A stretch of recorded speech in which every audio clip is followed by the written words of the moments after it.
Life is indeed a carnival when you are my special guest here in the studio, Mr. Todd Robbins, who has a show called Carnival Knowledge, and it's playing at the Soho Playhouse on Van Dam Street. I'll even give you the telephone number for tickets now, 212-239-6200. Why should you go see this show? What do they do in there? I was going to tell you about it, but why don't I let Todd just give a little summary? Well, first off, I'd just like to thank you very much for letting me be here. It's a grand and glorious experience to be able to babble on and babble on here. Oh, thank you very much. Yes. I do what I can. Wait, I need my comedy bell. Hold on. Just okay. do that joke one more time. I say it's a grand and glorious experience to babble on and babble on. Comedy bell. Oh, thank yeah. you. Okay, thank you. Well, as it works out, Carnival Knowledge is a behind-the-scenes glimpse into the world of the American sideshow. I do a lot of the classic acts of the sideshow, sword swallowing, fire eating, and some of the more arcane ones, lesser-known things, such as the human blockhead, and eating glass and things like that. But I don't want to scare anyone away, because the fact is we try to make this as fun and as entertaining experience. And you also get, like I say, a little behind-the-scenes glimpse. I give you a little information on how these things all fit in, the sort of the tradition that they come from, and it basically is 150 years of an American performance tradition crammed into 2 hours on the stage at the Soho Playhouse. My question, well, I've got a number of questions about them, and I've seen the show, and it is a lot of fun. One thing that surprised me, and I guess this is not just you, but with these kinds of sideshow performers, is you figure, okay, this guy, his specialty is he can swallow swords, and this guy, he can jump on broken glass, and this guy, oh, he's got this thing where he hammers a spike into his nose. You do all of them yourself. You don't do the contortionist thing that your assistant does. Yeah. But and that's what kind of strikes me. You would figure there'd be one person who would have a special thing where like they don't feel pain, or they just have that. But how did you manage to get all these rather weird and dangerous skills? Well, I started just sort of kind of building the act many years ago. It all started about 30 years ago. I was just a kid growing up in Southern California, which is enough of an explanation for a lot of people as to why I do these twisted things. But it goes a little further than that. There was a magic shop in our neighborhood.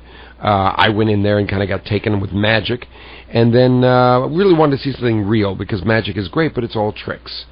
So I wanted to experience something authentic, something without deception, and found it when I saw my first sideshow when I was about 12 years old. And the guy swallowing the sword, the guy eating fire and things like that really captured my imagination. And it turned out one of our neighbors had worked in a sideshow, and when I found this out, I bugged the daylights out of him until he agreed to teach me. And he said, you want to learn how to learn all the dangerous stuff? Okay, I can teach a kid. Just don't tell your parents. Is that cool? So and you were how old? I was about 12 years old. 12, yeah. 12 years old, and every Sunday evening would listen to Dr. Demento on the radio. Oh yeah. I mean, big time fan.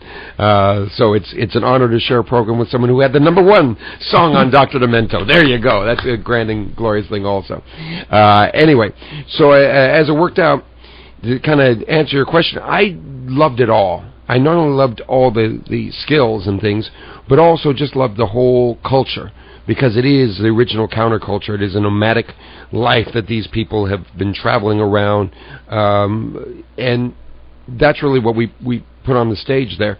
And I didn't really want to specialize. I wanted to learn it all. And as it worked out, I worked up about an hour, a little over an hour of solo material that I've done in colleges and universities all over the place, and took that around. And from that, I started adding in the stories and some of the larger things, and adding a few more people to the show, and little by little it evolved into the show that is Carnival Knowledge.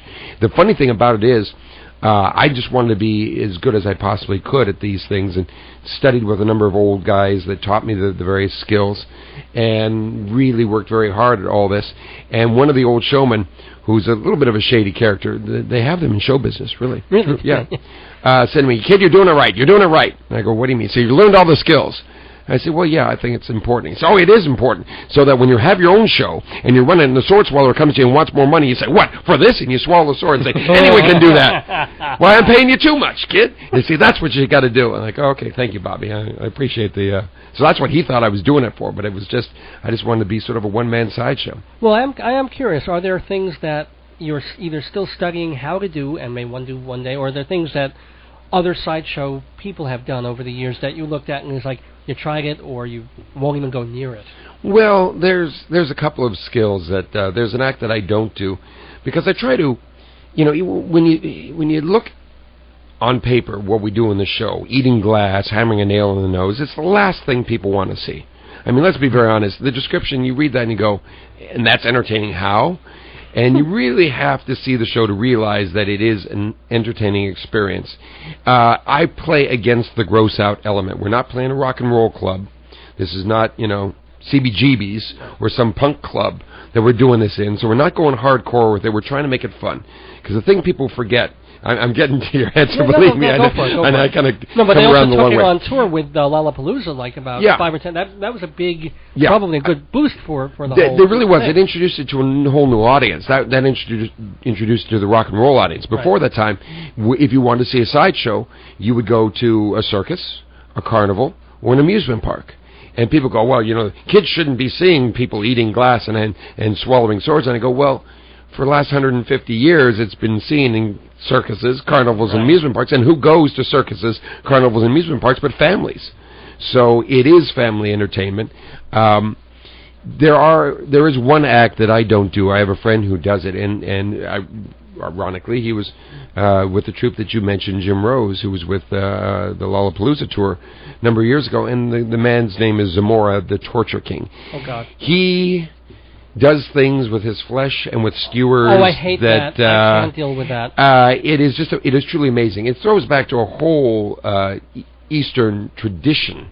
The man called horse thing with the nipples. It's Native American, and it's also Indian and Southeast Asia and Chinese, and they all have these ways of enduring pain to kind of prove their faith and their devotion. And he's taken this tradition, and it's been done in the sideshow for many, many years. Matter of fact, the Blockhead Act that I do, which is the nail hammered in the nose, was part of this whole Fakir Act that was done. Not fake, by the way. No. Fuck you. F-A-K-I-R, right. And it was the Torture King Act of old. That was in many, many sideshows.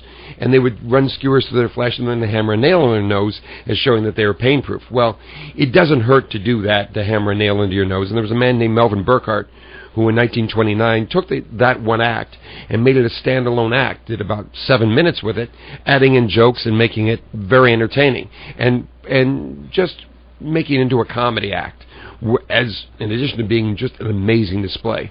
Well, I assume that nailing the nail, or I saw another guy do a spike, it might have been Jim Rose or someone else, into the nose. I mean, I assume that there is this, or he even explained it while he was doing it, but there's a passage of air. It's like an empty space towards the side of the nose near the septum. Does everybody have that? Yeah. Or just people No. It's how you breathe. It goes right back in the top of the throat, and it goes straight back. And as I'm speaking, actually, when I have it in, when I'm telling the jokes and stuff and getting people to laugh and de-traumatize the whole experience of watching a man hammer a 4.5-inch nail into his nose, as I talk, the vibration has a tendency to push the nail out a little bit. Back out. Yeah, back out, yeah. So, but you also get that balloon go. So is that coming from the throat, or is it coming from it's coming from the throat. It's coming from the throat. It goes back in the top of the throat, and then I just reach through. There's a stunt that I am very proud to have originated that a number of people are doing these days, though they haven't asked permission, but that's another story, that involves one of those long, thin balloons that people do animal balloons with. I blow it up so it's about 2.5 inches of inflated at one end, and feed the uninflated end in my nose, pull it out the mouth and squeeze it, and it reinflates out the mouth, squeeze that and reinflates out the nose, and it goes back and forth. It's a strange sight to behold. It's hysterically funny, by the way. That was the thing that had the audience most laughing, because it's the grossest, but it's cute gross. It is. It's just one of those just quirky things that you're glad someone thought it up and that you don't have to do it. Okay. One thing that you do, light bulb. Yeah. It's not a trick. No. You take a light bulb. Yes. And you eat it. You don't eat the metal part, but you eat all the glass off it. Yeah. Can you say what the skill is that you learn, or how it is done? Well, because nobody's going to. Kids don't. Yeah, don't please. kind of Yeah, please don't. The problem is unless your mom and dad have the video camera out and ready. Yeah, and you want to make $10,000 off of funniest home videos. The way it works out is I learned how to eat glass from an old timer who did it for many, many years. He did an act that, depending upon where he was performing, was known as either the human ostrich, because people knew that ostriches would swallow anything, or the human garbage disposal.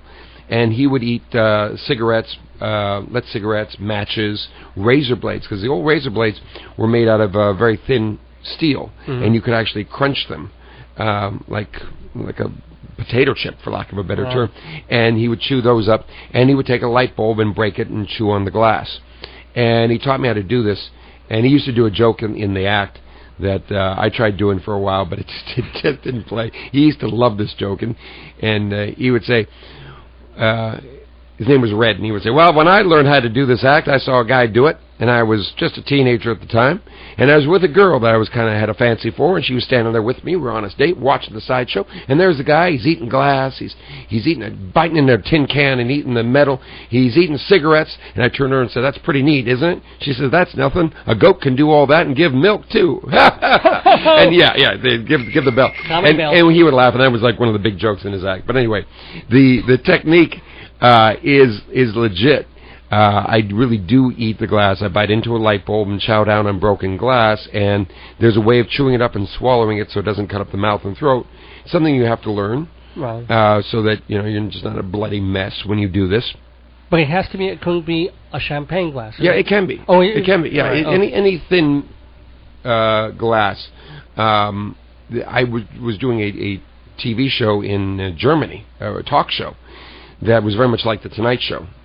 And the host would serve all of his guests either champagne or Perrier water in these lovely goblets. And I was the last one on. And it was a wonderful show in that each guest, as he would have on, he had the Minister of Finance, the German Minister of Finance, talking about the economy.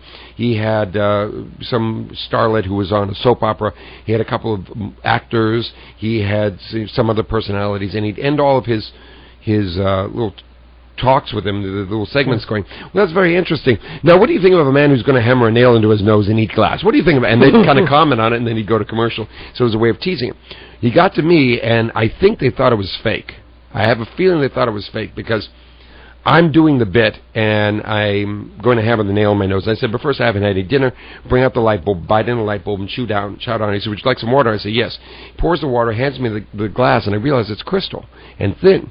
So I finish the glass, and then I finish the light bulb, and then I look at the glass, and I start biting into it, and I still had a little bit, about a quarter left of the water, so I'd bite in on one side and turn around and drink with the other side, and then bite the other side, and you could hear in the headsets of the crew that they were laughing like crazy and screaming in the booth, and finished the thing, and it just floored him because he had no idea I was going to do this. No one did.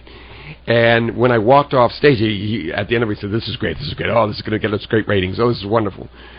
And I walked off stage, and there was this guy standing there named Gustav, who looked at me, and he had the saddest look on his face, and he said, you ate my glass. And he was the property manager. And I went, he was the one responsible for all the props and things. And he was, you ate my glass.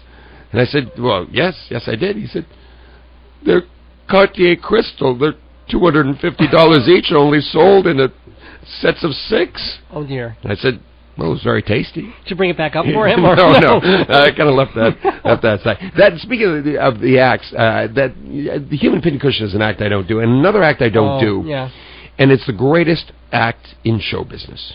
It's a man named Stevie Starr from England. He's the world's only professional regurgitator. Oh, gosh. He can swallow pool balls, cough them back up. He does a thing on stage where he'll swallow people's rings. He'll get about a half a dozen people up on stage, swallow their rings, and says, who wants to be first? You, okay. And coughs up that ring. Oh. He can cough. He can take a roll of... And he's not keeping it in the side of his mouth. No, he's swallowing. He does a thing... Recently he's been doing a thing where he takes a live bumblebee, swallows it, smokes a cigarette, does a few other things, and then coughs the bee up live, and it flies out. Oh. I mean, it's just amazing. He does one thing where he takes Sweet and Low and swallows it, a little about a tablespoon of Sweet and Low, and then he drinks several glasses of water and talks a little bit, and then coughs up the Sweet and Low dry. It is just an amazing it's like a cow act. with an extra I stomach. know. I don't know. It's just the greatest act. And he comes over here. As a matter of fact, he's coming over, I think, next week. He'll be here for a couple of weeks and travels all around the country doing colleges and universities. And occasionally gets to New York, but he was making so much money because he's the only guy in the world that does this. Right. So he's just one of my favorite acts, Stevie Starr. Wow. I've literally a list of about 20 questions here, and I can only ask one or two more because I yammer on. No, but it's been great. It's been wonderful. Oh gosh. All right, the one I really want to ask. Sure. And it's almost a personal thing, but years ago I wrote a play. Mm-hmm. Based on what I was told was a character from the really old sort of Todd Browning era freak shows. Mm-hmm. Of a character, a person, I guess, named Basket Eddie. Does this name ring any kind of a bell to you? Yeah, vaguely. Basket Eddie. Apparently he was quadriplegic, or maybe just like the trunk guy almost in Todd Browning's Freaks. Like Johnny Act, who had no lower half. Right, and he being this like sort of woven basket. And now one version I heard was that they would just put a microphone or whatever, a megaphone in the basket, and he'd scream and curse and be unintelligible. Another would be that he would actually have an act, like spoken and comic and that kind of thing. Yeah, it sounds very much like the act that was done. A couple people did this act. One was Prince Randian, who had no arms and legs and would roll a cigarette. His act was he would roll a cigarette and light it and smoke it. And there was another guy named Otis Jordan who had ossified arms and legs that were of no use to him. And he would also roll a cigarette. He would take cigarette paper out. He would put tobacco on it. He'd roll it into a cigarette. He would light it with a kitchen match. And then he would tongue the cigarette and pretend to swallow it and cough up smoke and sparks and then bring it back up again. And it was this great act. Yeah. And he did all that without the use of his hands. He just used his mouth. And it was this phenomenal act. And he worked out in Coney Island. He died back in like 91, 92. And he worked out in Coney Island for many years. And so it sounds like the Basket Eddie vaguely sounds familiar. I mean, the problem is, this is something that's also very important that I like to stress, is that at one time there were over 100, maybe 200 sideshows around the country. Every circus, every carnival, every amusement park had at least one. Right. Some place like Coney Island had a dozen working at the same time. And now we're down to 2. I did want to ask you about that. That's in America. Are there? You didn't mention in the show if there's maybe all around the world. No, that's about it. I mean, that's about it. I mean, you have occasionally some little things pop up here and there, but in terms of permanent sideshow companies, occasionally what you'll see is what's known as a singolo, which will be the world's smallest woman. Just a single one act, or the world's largest pig, or the snake girl. Same person. Yeah, oh, it could be. And so as it works out, I mean, those things are called sideshows, but they're not really. I'm talking about a 10-in-1 sideshow where you have fire-eating, sword-swallowing, and, a little person, a giant, and things like that. And there's only 2. There's our show out in Coney Island, and then there's Ward Hall and his partner, C.M. Chris, World of Wonder show, which was just out here in Nassau, as a matter of fact, earlier this summer. And this looks like it's going to be the last season on the road because Ward is going to be 74 on his next birthday, and he's going to retire. He's been on the road for 60 years, and that's long enough. Is there anybody in his company that is training to... No. The problem is, and this gets into a whole other discussion, people think that because of politically correctness that you can't do these things. The reality is it's just all the room on the midway has been taken up by rides. So if you want to see the sideshow experience, you got to come to the Soho Playhouse and see Carnival Knowledge. And kids can... I mean, do you do a different show like early evening and later on? It's we try to keep it very family-friendly because we get kids on all of our shows. So we try to make it as family-friendly, and yet there's a few things we do for the adults to keep them. But it's just, there's something for everyone. The great thing is the older people that are coming, it's a real nostalgia trip because they remember seeing sideshows in places like Coney Island. on for the kids. They've never seen anyone do this stuff. It is like the Ripley's show live on stage, and it's great. So I encourage everyone to call Telecharge. It is pretty neat. 212-239-6200 for tickets. And also, please, folks, I didn't get to mention this before, I don't think, but if you want to find out more about Todd Robbins himself and the show and the history of sideshows and all that, go to his website, www.toddrobbins.com. 2 D's, 2 B's. toddrobbins.com. But again, see the show. It's an open run, right? It's yes, it is. Indefinitely. Yes, it is. It's 7 shows a week or something like that? No, right now we're doing 5 shows. We're expanding the schedule, but right now we're doing Thursday, Friday, 2 on Saturday, and a Sunday matinee. At the Soho Playhouse on Van Dam. It's pretty easy to get to by train. It's like 1 block from Spring Street, and it's a lot of fun. So, folks, light bulbs chewing, balloons going in and out of things. It's like nothing else ever is going to see. It's wild, wonderful, and one of a kind. You got to see it to believe it, and even then you might not be too sure about carnival knowledge. And, well, I'm very sure that I'm very happy to have Todd Robbins on the Dave's Gone By show. Thank you so much for stopping by. Best of luck. Thank you.